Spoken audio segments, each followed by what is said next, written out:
Halo Sobat Misteri, bagaimana hari ini? Sudah penuh misteri dan tanda tanya?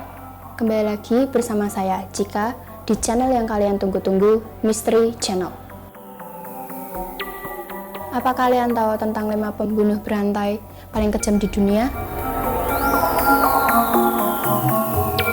Mungkin tidak terlalu populer di kalangan kita. Semua orang pasti takut dengan seorang pembunuh. Terlebih lagi jika orang tersebut adalah pembunuh berantai yang berani membantai para targetnya.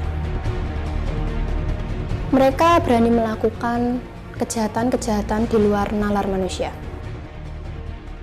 Federal of Investigation atau FBI milik Amerika Serikat menyatakan bahwa pembunuh berantai biasanya melakukan aksi kejinya karena motif dendam, mencari atensi, hingga finansial.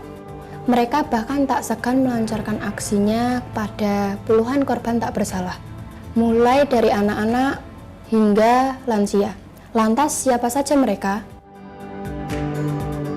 Pembunuhan berantai pertama adalah Jeffrey Dahmer, asal Amerika Serikat. Pria ini dijuluki sebagai kanibal di Milwaukee. Ini telah menewaskan 17 anak laki-laki dengan rentang usia 14 tahun. Tak hanya itu, ia tega bahkan memperkosa, memutilasi korban hingga memakan korban. Sebelum melancarkan aksinya, pria ini menawarkan kepada korbannya untuk singgah di rumahnya. Selama persidangan, Dahmer mengaku telah melakukan sebagai aksi kejinya. Dahmer pun dipukuli sampai mati oleh tahanan penjara pada tahun 1994 sebelum ia dieksekusi atas perbuatan kejinya. James Wayne Gacy dijuluki sebagai badut pembunuh karena ia kerap menghadiri pesta ulang tahun dan amal sebagai badut pogo. Ia berkamuflase agar lebih mudah mendekati calon korbannya.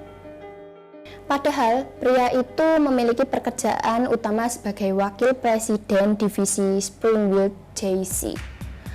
Ia bahkan telah mendapatkan kehidupan yang lebih baik daripada masa kecilnya yang berujung kekerasan.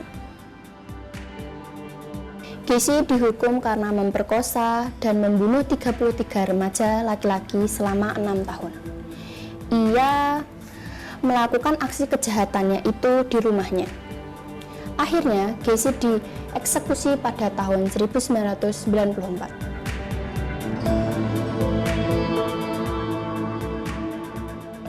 Richard Ramirez adalah pembunuh berantai yang melakukan aksinya dengan meneror lingkungan perumahan di Los Angeles. Dijuluki Night Stalker, Ramirez akan memasuki rumah-rumah korbannya secara paksa dan membunuh mereka secara brutal dengan pisau, parang, hingga palu. Usia korbannya pun 20-an hingga 70-an. Meskipun begitu, Ramirez tidak pernah menyatakan persalahan apapun. Ia pun dijatuhi hukuman mati, tetapi meninggal karena kanker kelenjar getah bening sebelum dieksekusi. Pembunuhan berantai yang satu ini adalah seorang dokter. Ia secara brutal telah membunuh 218 pasien. Sebagai seorang dokter yang sering membuka jam praktek, Zipman bisa menjadi pembunuh yang tak mencurigakan. Setelah sekian lama, aksinya terlihat. Ketika ia dicurigai terlibat dalam kasus-kasus pembunuhan pasiennya, ia mengaku bahwa para pasien meninggal saat tidur.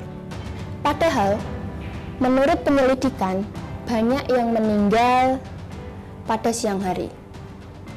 Tak hanya itu, Zipman seringkali meminta sejumlah besar sertifikat kremasi. Akhirnya, Zipman dipenjara dan meninggal karena bunuh diri pada tahun 2004.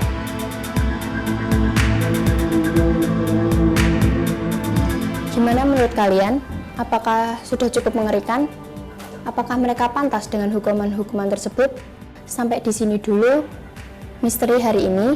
Tetaplah percaya diri dan jadi diri sendiri. Goodbye.